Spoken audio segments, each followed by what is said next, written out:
It's easy to practice our faith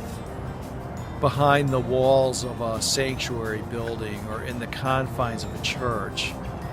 It's easy to believe in God when we're with others who believe as we believe, where we feel safe saying our prayers and talking about the presence of God in this broken world. It's a little bit different, however, when you walk outside of the church building, outside of your home, and you come back into this big old world where you and I live, where things don't always happen that make sense. And when we're invited into the sin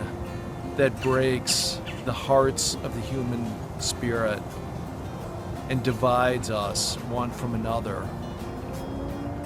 Right now, Palm Beach Gardens is in the midst of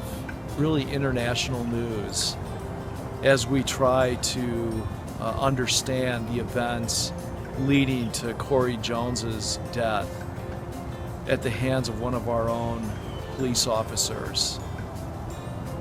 All of our hearts break, and our prayers go out for Corey Jones's family. And I hope that all of our hearts break and our prayers go out for the police officer and our own policemen here in Palm Beach Gardens as we try to understand those events, pray for God's justice, that the right decisions will be made as we move into the future. But they're a reminder to me that you and I have to figure out ways of living out our faith in this God who is love, this God who promises to bring light into the dark, this God who says, I am the Prince of Peace. How do we live that kind of faith out in a world where bad things happen, where our loyalties get divided, where we can end up fighting with one another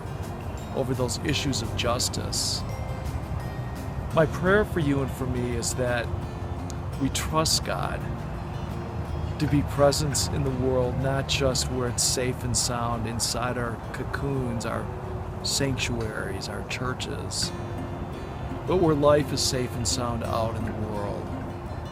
and where we trust God to be God, and for us to follow Him toward the truth, toward the light, and that we live as people of peace in the midst of so much that is broken. May you and I be people of faith, both in our prayers at home, in the church, but in our prayers in this world, a world that God so loved that He gave His only Son, that all who believe in Him should not perish, but find everlasting life. See you Sunday.